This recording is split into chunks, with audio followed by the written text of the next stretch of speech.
All right, Sal here with the One Poor Problems podcast, and today I have a super exciting episode. I have Joseph Jaffe joining me. He is a esteemed entrepreneur, published author, a speaker, and EOS implementer, and also a dirty martini drinker. So, Joseph, super excited to have you on the show today. I'm excited to be here. We're taking the show on the road. That's right. I love it. And so today we're going to be talking about like breaking through the ceiling and how do you grow your business without the struggle, right? A lot of organizations spend a lot of time trying to obviously grow the business, but they often run into all these different potholes along the way. And I'm excited to talk about that today of how, you've been able to help organizations try to, avoid those potholes and continue to grow. Yeah, I actually developed my why statement about like 6 months ago, which is as a teacher, facilitator, and a coach, I help high aspiring entrepreneurs, business owners, and their leadership teams get unstuck, return to growth, and become forever changed. And the reason why I very deliberately chose those words is when COVID hit, I started a talk show called Corona TV, which today is called Joseph Jaffe is Not Famous. I've had about 800 guests on the show. I just had Gino Wickman. I've had people like Tom Peters, Dan Pink, Seth Godin, Jamal Mashburn, James Rollins, Patrick Fabian, who played Howard Hamlin on Better Call Saul. Yeah, it actually just kept me alive during this really dark period. But I started it because people were stuck at home, quite literally, or stuck in general. So if you're stuck, the antidote is to become unstuck. And I'll come back to growth in a second. Forever Changed was the book that I wrote, which is down there, which is my 6th book, How a Global Pandemic Changed My Direction, My Purpose, and My Life. It was a COVID memoir, but also a self-help book, which is you shouldn't need a global pandemic, death, divorce, being laid off, midlife crisis to change, to become who you were meant to be. And so what's the middle part about growth? Well, it's all about growth. And as a company, a small business, an entrepreneurial business, if we're not growing, we're dying. If we're stagnating or standing still, we're falling back. But growth isn't always about market share and EBITDA and revenue. It can also be about growing up or growing out, maturing. And so that became this continuum, which is if you're stuck, and by the way, you can be moving and still be stuck. You could just be like, treading water or going around in circles. So the hamster wheel. The beginning is to move and move in the right direction. And that direction is growth, literal and figurative, to what end is the becoming, the transformation, which is forever changed. Yeah, I love it. And so you talked about growing up and growing out. I look at this drink and I feel like I'm needing to grow up and get out of the bourbon world and into the dirty martini scene. So tell me why this drink was significant and why you wanted to have it on the show today. I think maybe there's a little bit of James Bond in there, like an aspiration. Apparently, well, he had also a drink called a Vespa, which is actually which is gin and vodka mixed. So I decided to go easy on you. But the martini, I don't know. It's sophisticated. It allows us sometimes baby face maybe to project that I'm a big boy or an adult now. I suppose just something like that. And look at it. It's beautiful. It's gorgeous. It's like a work of art. And you made a work of art as well. You've got the dirtiness, the dryness, the straight up, the ice crystals, the olives. So I feel like we've arrived today. Yeah, I love it. Well, cheers. Super excited to have you on the show today. Cheers.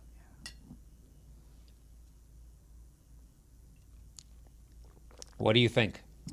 I feel sophisticated and grown up. And of course, there's a gin martini, there's a vodka martini. Yep, I like the gin. Yeah, I like it. I think it's different for me, but I can understand the draw to it.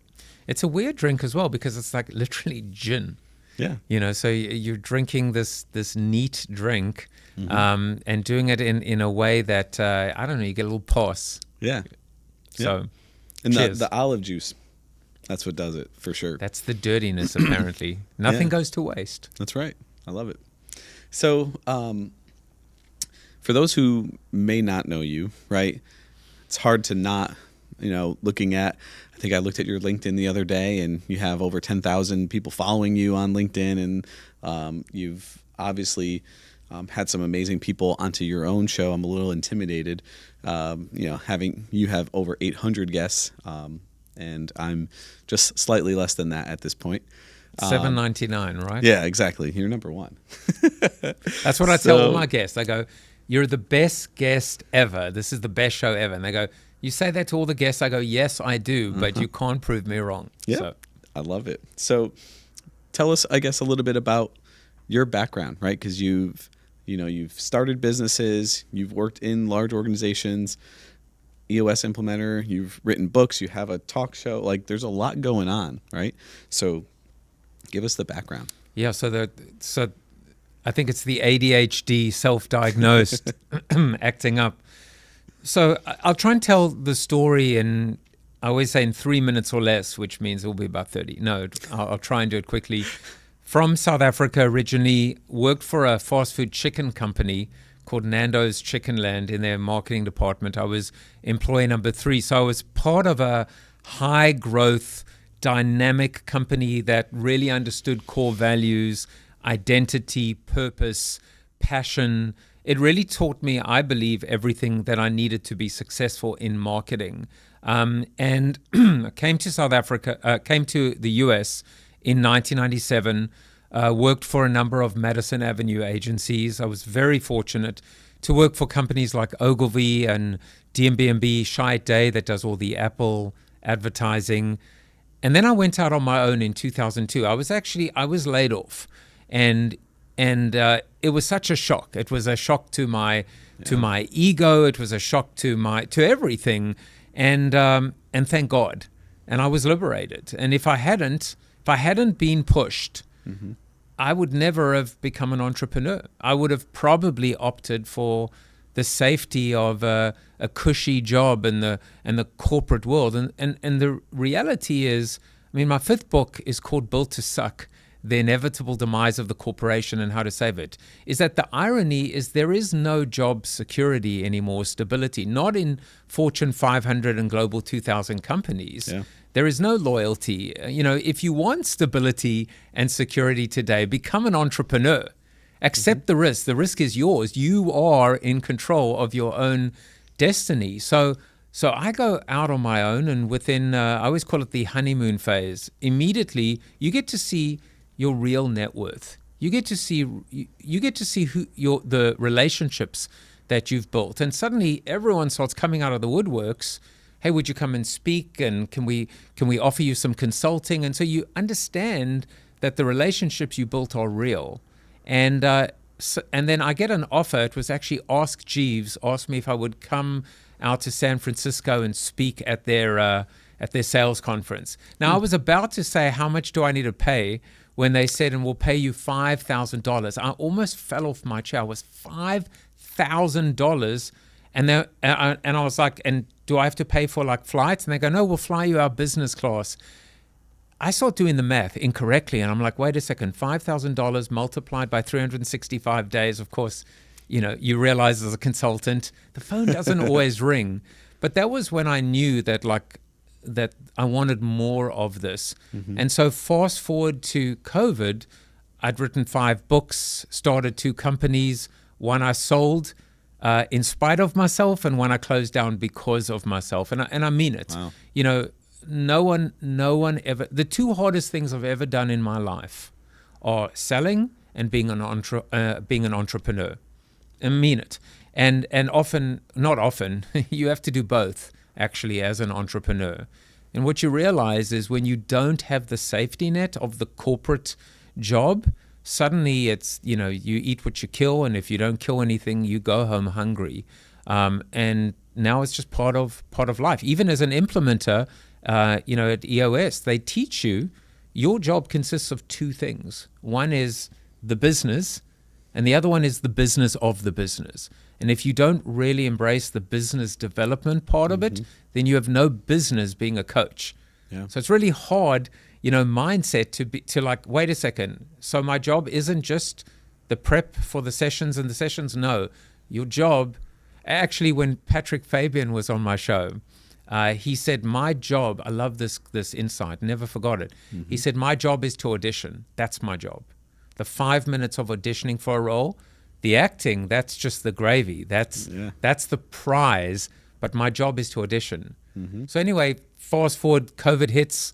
I decide to start a talk show, Corona TV, which is now Joseph Jaffe is not famous. And in the middle of everything, my brother called me up out of the blue from South Africa and said to me, hey, you should become an implementer.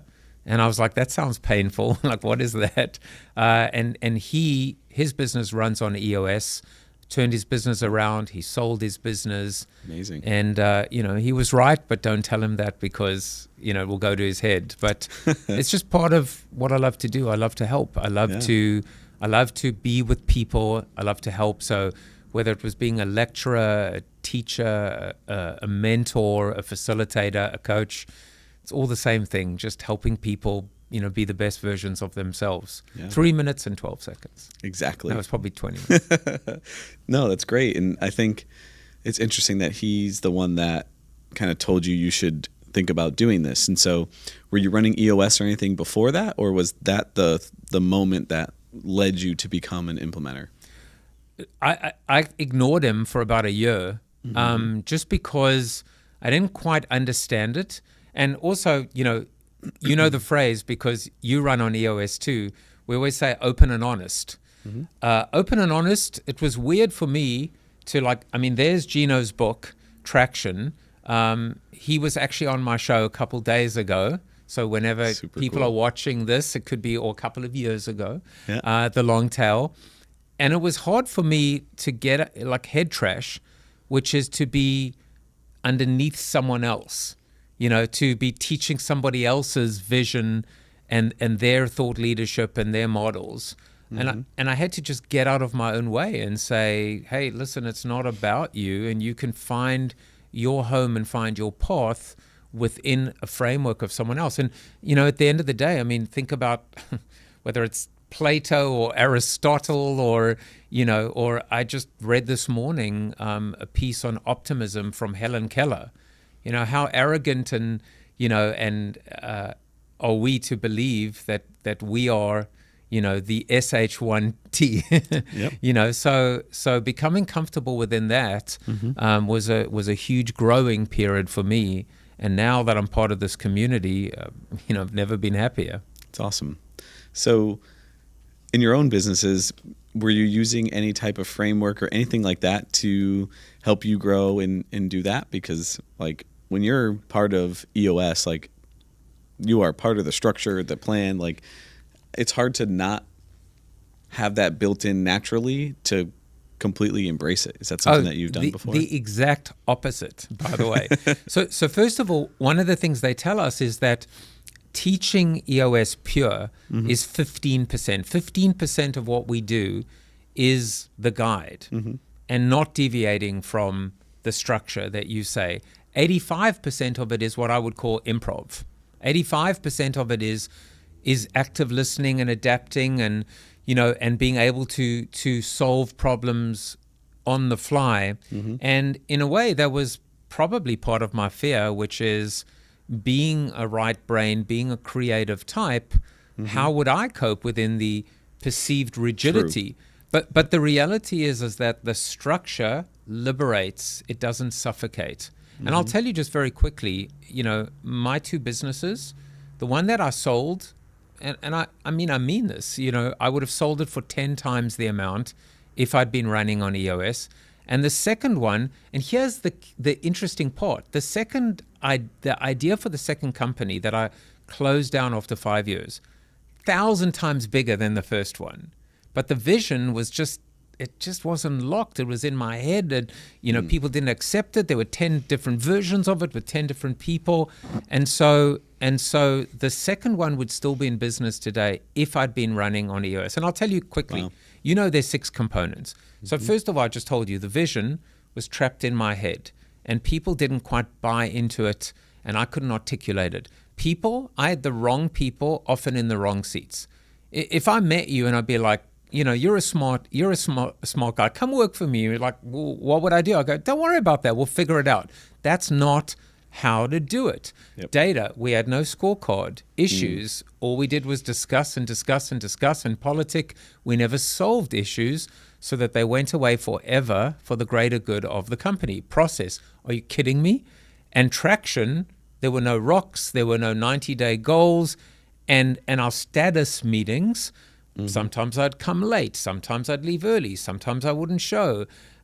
Just chaos. So we were like 0 for 6. And Wow. And the funny thing is I get angry now. You can sense this frustration, this like I'm so irritated with myself, but how could I have known? And that's the problem with entrepreneurs. How do you know? You don't know. You're winging it. You're making it up as you go along. You're doing the best you can. You believe that the pain that you suffer, you deserve, that you should be a masochist to be an entrepreneur. And all of that is just junk. You should be able to live the EOS life. We call that do what you love, working with people you love, making a substantial difference, being compensated appropriately, and having time to pursue other passions. You deserve peace. And all of that now, so why am I doing this? I'm doing this because I want to now help people avoid making the same mistakes I did because no one was there to help me at the time. Yeah. Wow. No, that's powerful. And I guess if I'm a business that's not currently running on EOS, it's quite the undertaking to like flip the mindset of your organization and the leaders in general, right? To be able to move to an EOS framework. If I'm an entrepreneur and I'm running without this structure, where do I start? Like, how do I just like dive into it? I mean, there's so many easy ways to start, and I'll tell you now. But the thing that I want to go back to, because you really nailed it, it's mindset. It's the head trash. It's a limiting mindset. It's operating on scarcity versus abundance, and that's the shift that has to happen at the end of the day. I mean, there's so many ways. You could buy the book Traction, and you should read the book Traction. Hell, contact me and I'll send you a free copy. Yep. But read the book and then just have a conversation. Have a conversation.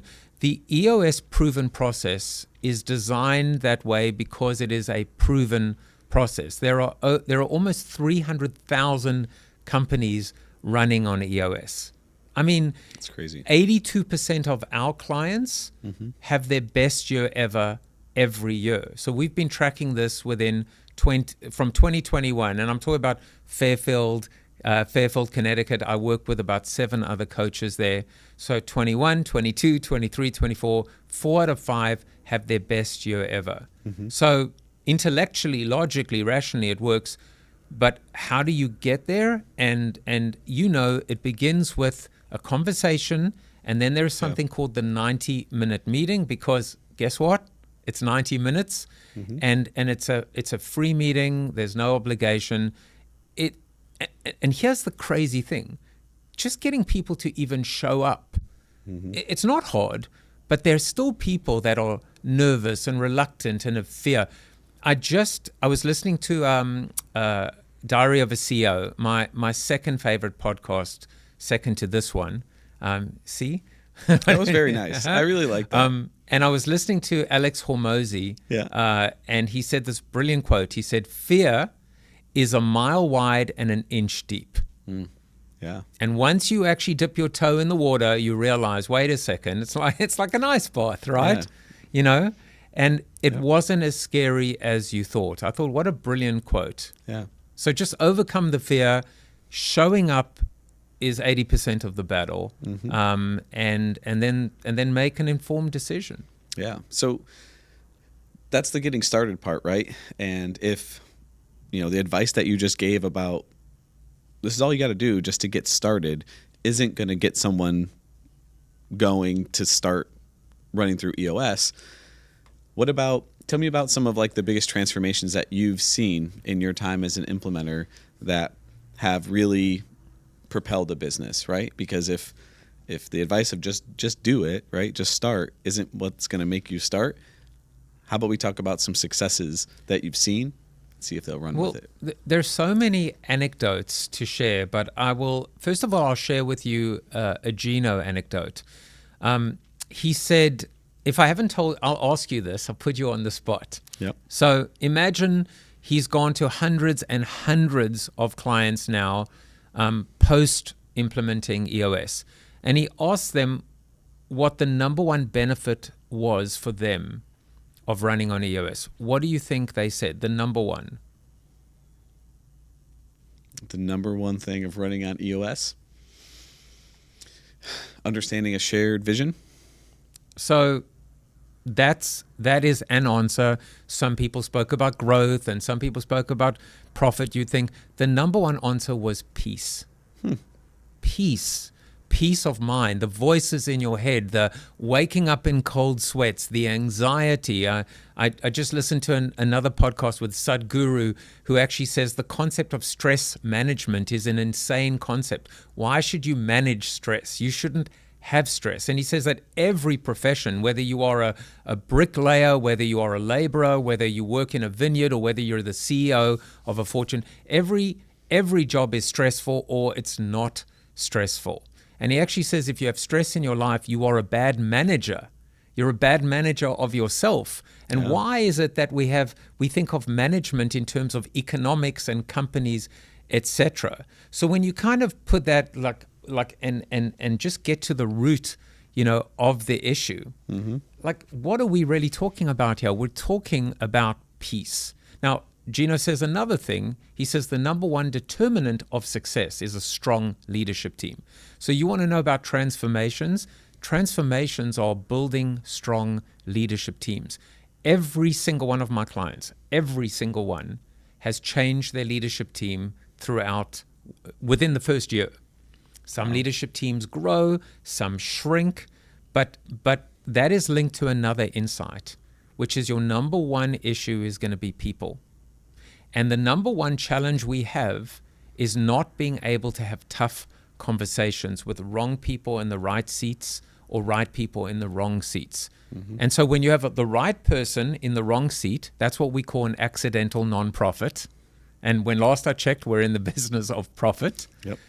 The worst scenario is when you have the wrong person in the right seat. These are people really great at their jobs, but they're toxic. They don't live your core values. And here's the interesting acid test. And I'm sure people that are watching this, listening to this, are going to start to nod their heads.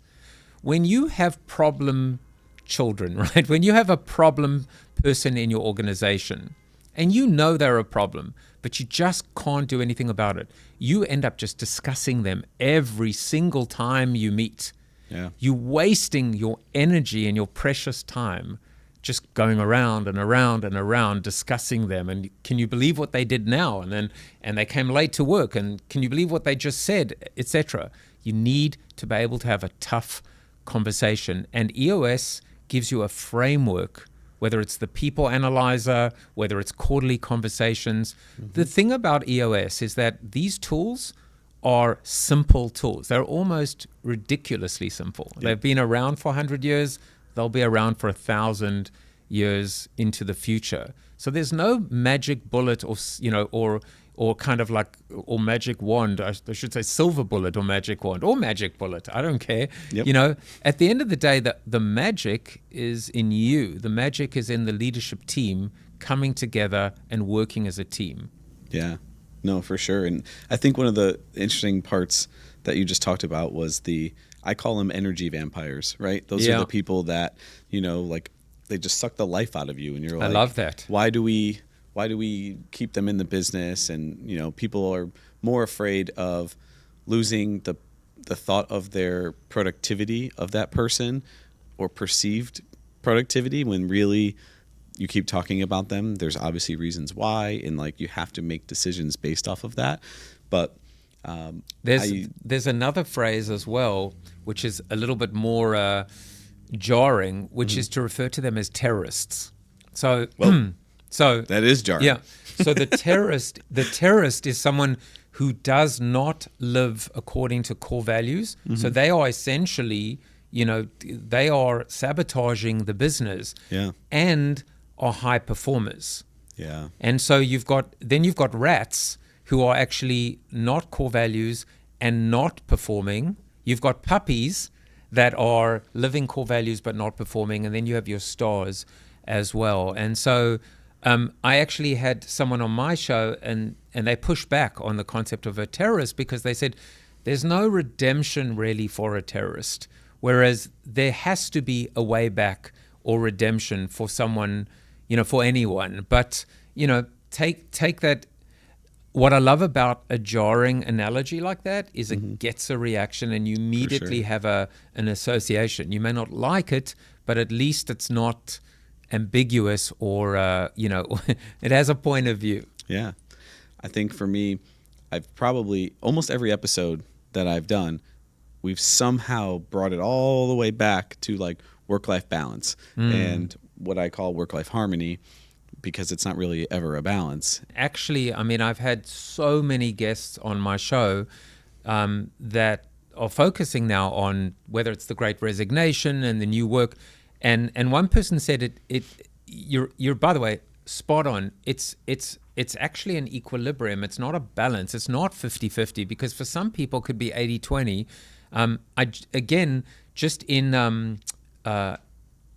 I think it was in this essay on optimism by Helen Keller. So Charles Darwin worked only 4 hours a day and only 30 minutes at a time. So was he a slacker? Was he a slacker? I think he achieved and accomplished more than I ever will. And so it's quality, not quantity. And these days we have to be very mindful of the fact that for me, my commute to my office is walking downstairs. So there's everything is different now. How can I not take my work home with me when I work from home? So the litmus test is the relationships. If the relationships at work adversely impact the relationships at home and vice versa, or the corollary, if a strong relationship at work improves or impacts my relationship at home, that is harmony. Like smash the microphone. I was like, so that's harmony. And we have to, I put a little checklist together on LinkedIn called What I Learned in 2024. And the one thing I realized is that strong leadership teams need to meet at a minimum once a month in person.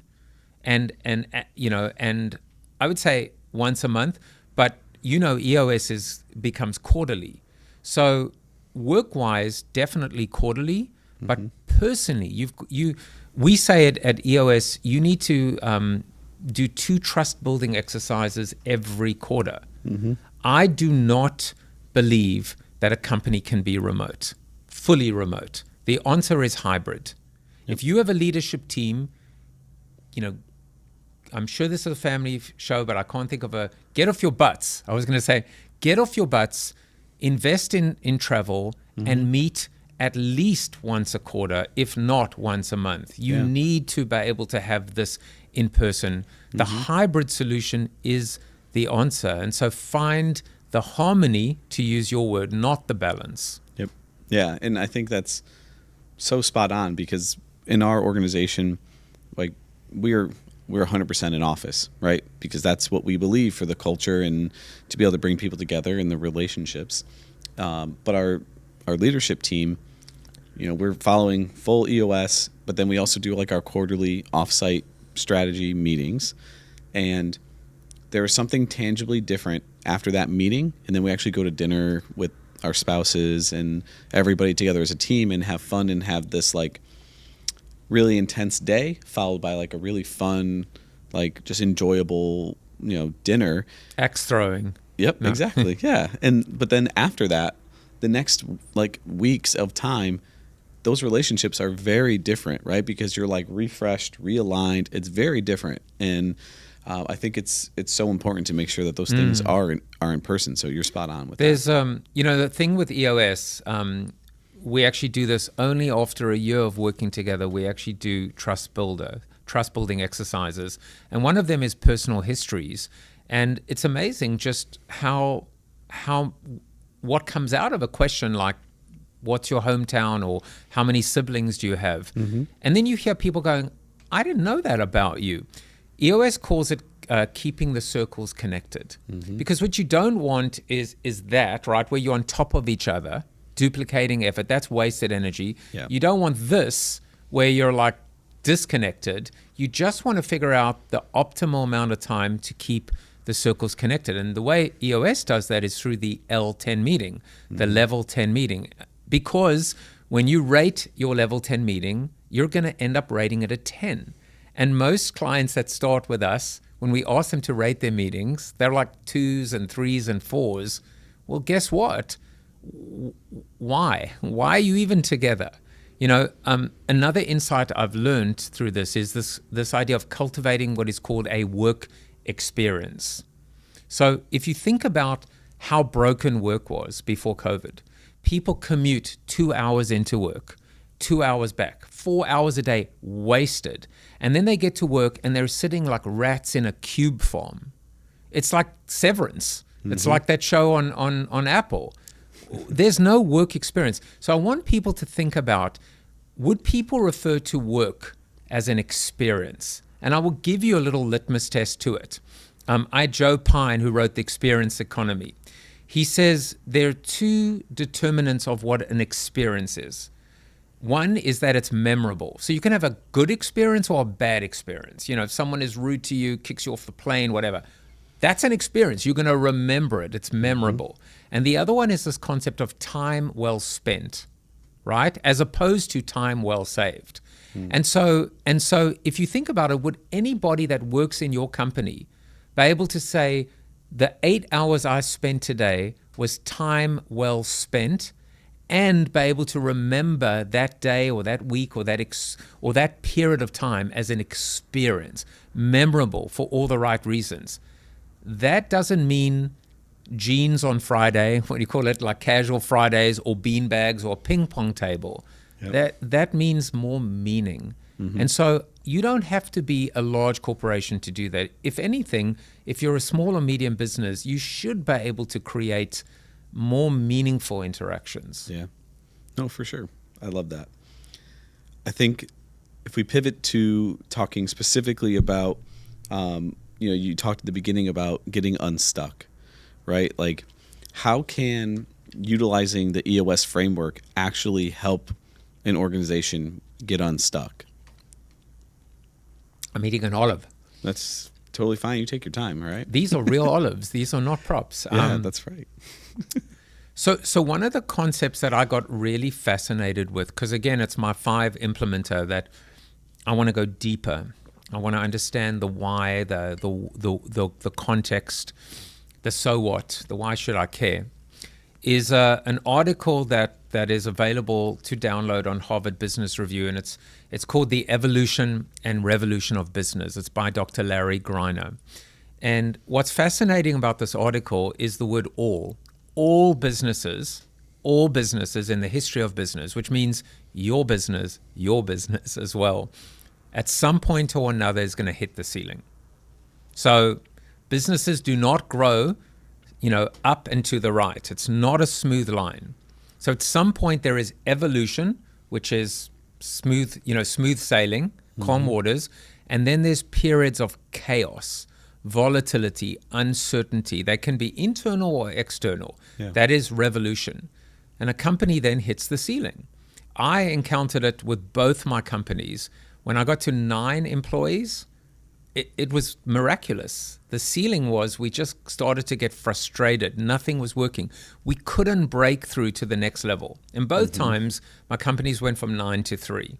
One time I sold the company with 3, and the other time it went from 3 to 0. So 3 things can happen. One is you plateau and you stagnate. And again, stagnation is the slow and steady decline to Bolivian, as Mike Tyson would say. Or there is the crash and burn, or you break through. And when you break through, guess what? Smooth sailing until you hit the ceiling again. Yep. So again, stuck is this concept of nothing's working. Being unstuck is returning, I believe, to growth. And what that means is, EOS would call it vision, traction, healthy. So clarity and alignment. If you've got a leadership team of 6 people, can all 6 people cite your core values, your core focus, your why, your what, your niche, or you're going to get 6 different versions from 6 different people. Yep. Discipline and accountability. And it is a myth to believe that you cannot get accountability and discipline in a high trust culture. Because when people say you're expecting us to show our deliverables, our measurables, because you don't trust us, there's a problem. Yeah. You know this at EOS, we found that there were 2 groups of people. There were people that loved the scorecard and people that hated the scorecard. And it turned out that there was nothing wrong with the scorecard. There was something wrong with them, right? Why were they hiding behind? And then the last one is team health. And so you become vision, traction, healthy. As the leadership team goes, so does the rest of the organization. That is part of how to get unstuck. Because when nothing's working, what actually happens is, have you ever encountered this? The idea of, can you just go away? Can you just leave me? Like, I need to get this done. Or it is this, if we can just figure this out, then everything's going to be okay. And that's part of the problem with life, with happiness, etc. It's if I make my first million, everything's going to be fine. Guess what? You make $1 million, now you got to make 10 million. I realized this the other day, that there is a difference between an EOS life and an EOS lifestyle, or this idea that success breeds failure. So why is it that lottery winners almost always go broke, right? It's because they don't know how to live and how to cope and how to adjust. Money is the root, can be the root of all evil. Money is not the goal, right? And so the 10-year target is great because from that you reverse engineer. The saying is vision without traction is hallucination. And so once you know and you've got this essence of what the future looks like, you can actually now anchor it and ground it in a roadmap that is real and practical and motivational and achievable and real, smart goals, specific, measurable, attainable, relevant, and timely. That's how to get unstuck. You're moving, but moving in the right direction. I'll say one more thing, because I'm really studying happiness at the moment. That is, I've just enrolled in a course in happiness. I'm convinced that this is the path. So the question of questions is not how do you become happy, it's how do you become and stay happy? How do you achieve lasting happiness? And the answer is you've got to have a destination or a goal in mind, purpose, and you've got to love the journey. That's the key. You got to love the bumps, the bruises, the twists, the turns. So it's journey and destination. Now the destination it's okay if the goalposts continue to shift, but as long as you love the journey, you'll be okay with it. Yeah. No, and that is so true, right? I think I watched all the different evolutions of Charles IT. When, I mentioned this before, but when I first started, we were a $4 million company, right?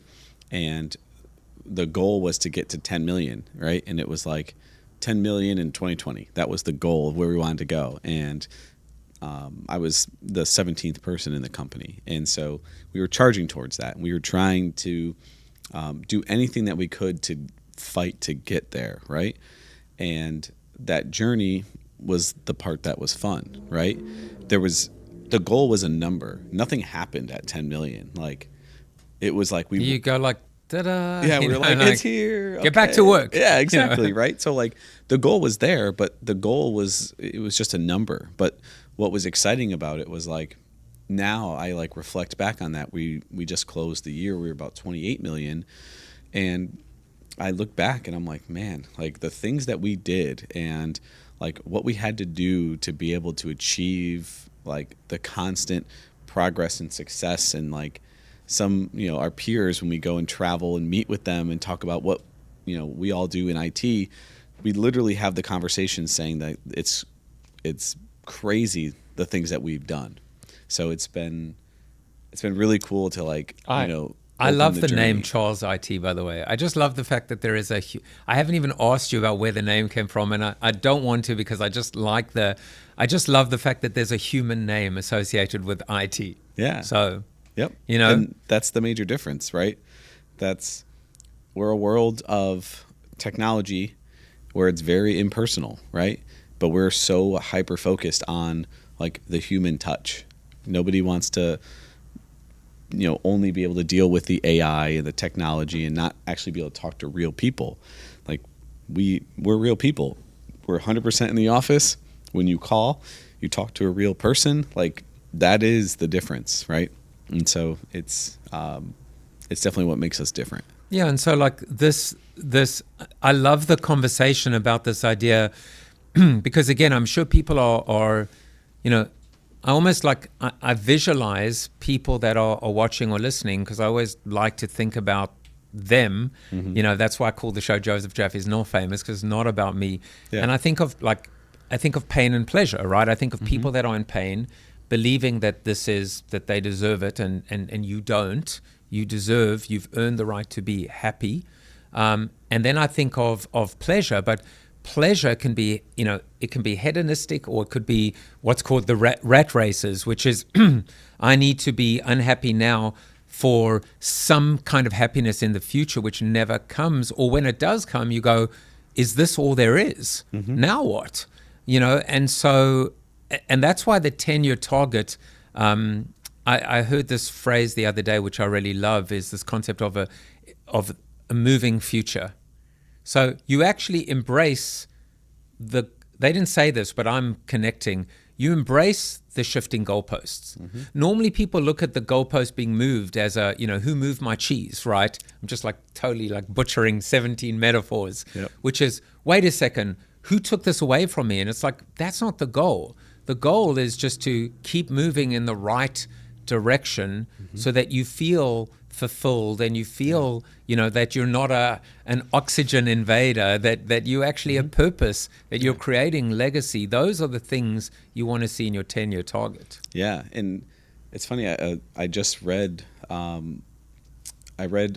quote that A.J. Brown is a wide receiver for the Eagles, right? They just won the Super Bowl. It's something that he's been after, and he goes, I thought that winning the Super Bowl was going to be like this like euphoric moment in my life, and it was going to like change, and all of a sudden now I'm a champion and everything in my world is different. And he was like, man, it took like 2 or 3 days. And he was like, I'm the same. Nothing has changed. And he's like, I realize now that like what I'm truly after was like the journey, the early mornings, the workouts, the grind to get there and to accomplish those goals. And I think that's what EOS is doing for our organization, right? It's embracing like the journey. It's where we want to go. It's how do we get there? And it's ensuring that we're constantly tackling problems, right? We're solving the issues that we're seeing in a day-to-day basis that are allowing us to do what we call curve jumping, right? We're, instead of, running into the speed bump and slowing down that growth trajectory, we're curve jumping over those speed bumps so we don't hit those plateaus. Oh, I love that. Curb jumping. And I've also heard the concept of like collapsing time, which is you just want to get really, there are 5, by the way, leadership abilities that help you break through the ceiling. Because the thing about hitting the ceiling is, if you have kids, we all have, many of us have kids. We were once kids, so everyone can relate. We once had this thing called growing pains. But the thing is, the body biologically knows how to break through the ceiling when you have growing pains. But an organization, a business does not. And so you need the 5 leadership skills are simplify, delegate, predict, systemize, and structure. It's the predicting. It's the fact that you've got to get better moving forward than you were looking back. And so even with EOS, as you know, like even in a quarterly, you do your rock review, you grade the quarter, and then you say goodbye quarter. Don't, if it was a bad quarter, don't let the door hit you on the way out. What were the learnings and lessons? And now it's about moving forward, right? Because you be present be present and then start to plan for the next 90-day increment, the 90-day world. So it's exactly right. And by the way, when you look at champions, you will notice, like even someone like Tom Brady, after like they win, like, you know, I'm sure when he won when he was at the Bucks, I don't know this for a fact, I just know it's true. No, but you'll hear these perennial winners go, this win meant the most to me. Why? Because they were a little older, because adversity was a little higher, because expectations were higher. The first always tastes the best, right? It's the sweet. It's the sweetest. But the most meaningful is never the first. Yeah. It's the last. Because, you know, so there's so many brilliant examples. Like even I think it was Peter Drucker. He'd written, I don't know, 30, 40, 50 books. And someone said, what was your best book or your favorite book? And he said, the next one. Yeah. You know, so like there's something about this striving, this, as long as we have a God-given ability, right?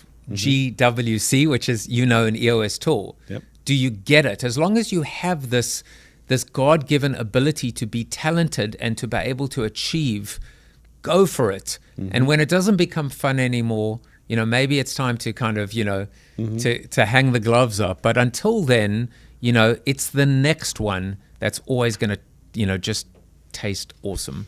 If I'm a emerging leader and I have a team of people and I'm trying to, you know, continue to progress in my role and get the best out of my team, how do I use the people analyzer to be able to, you know, really understand my team and figure out if they are the right people in the right seats or the wrong people in the right seat, right? How do I practically use that?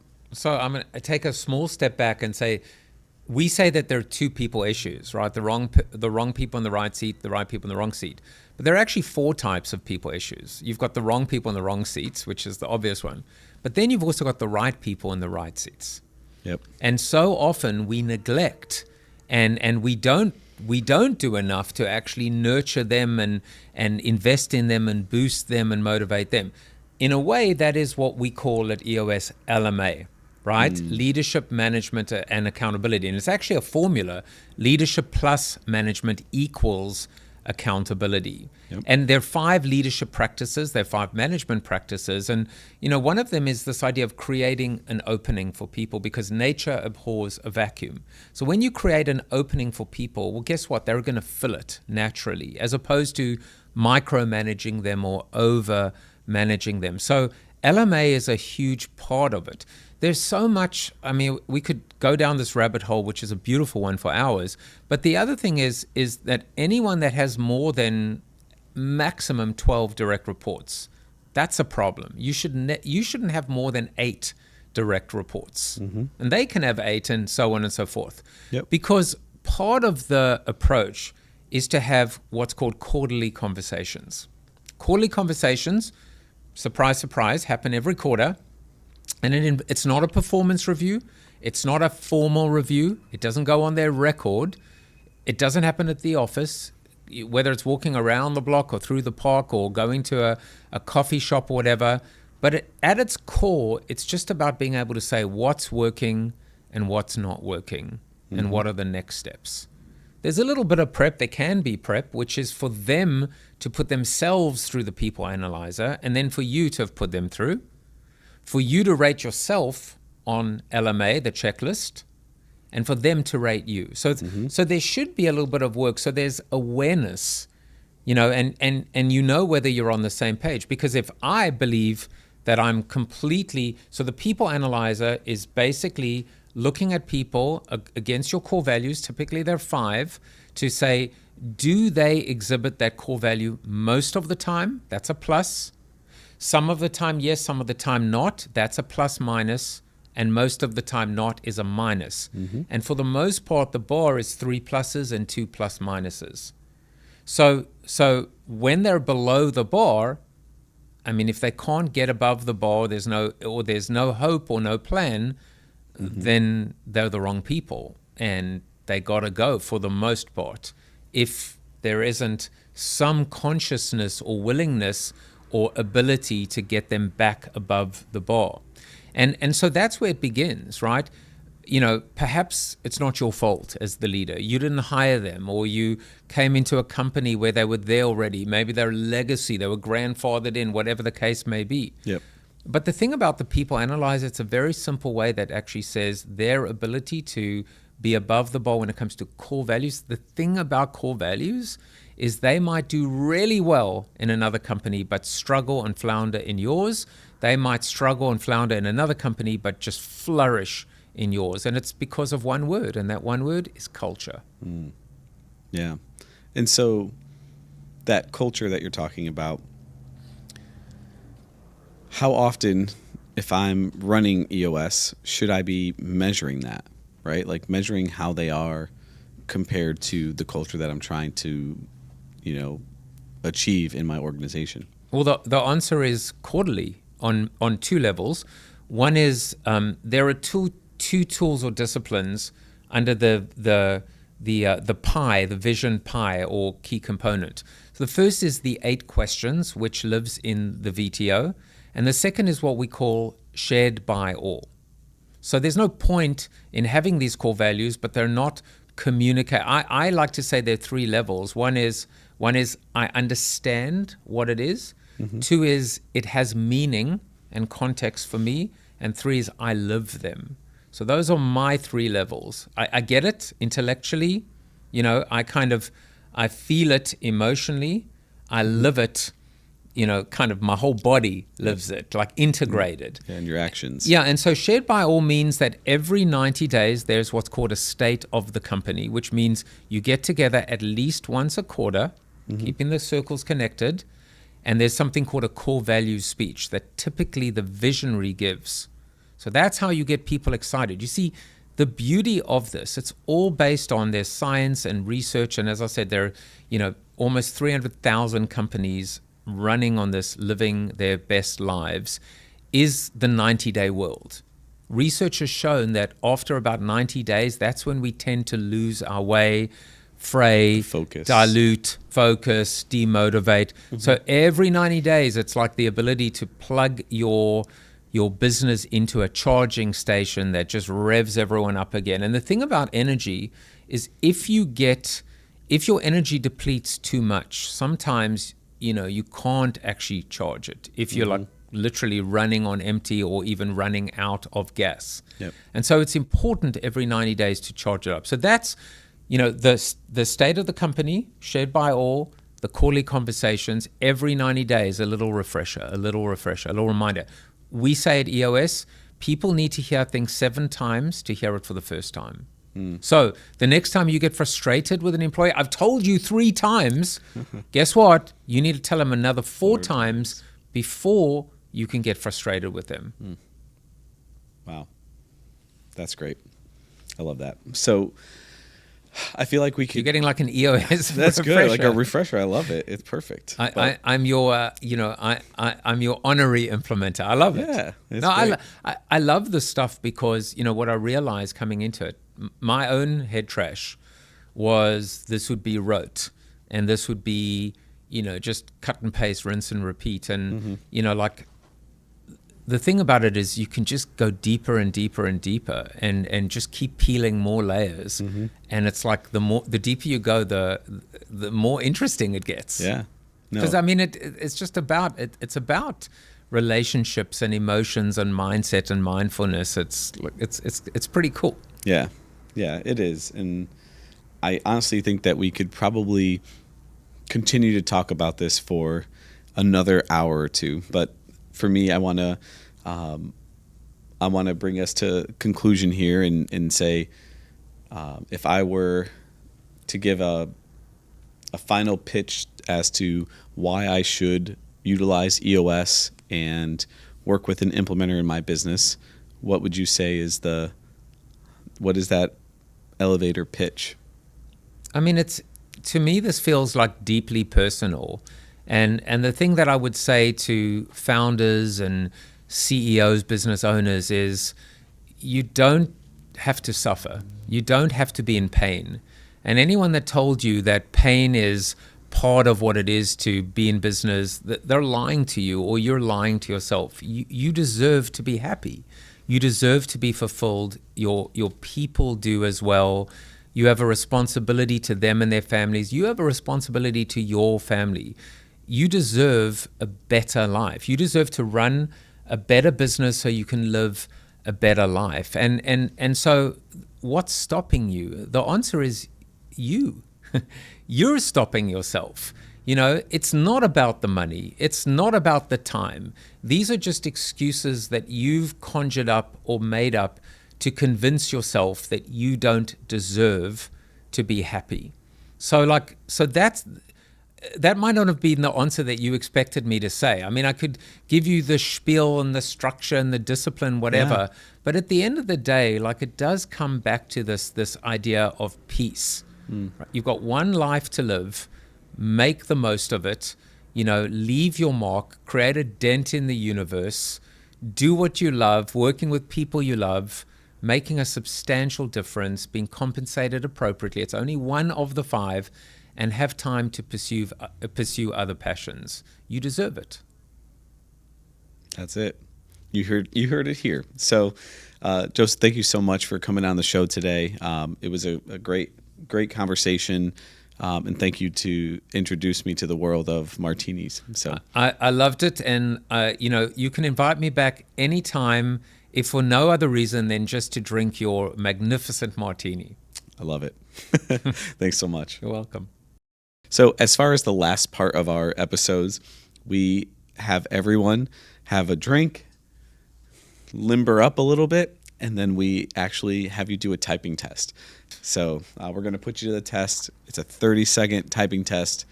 Let's see if... Is it blind? Is it blind typing or... It's funny because if you looked at some of the scores, you would think it was a blind typing test, but no pressure. You just have to be better than a DQ. But you also don't want to be the lowest with a score. So maybe there is some pressure. Can I start? You're ready to go.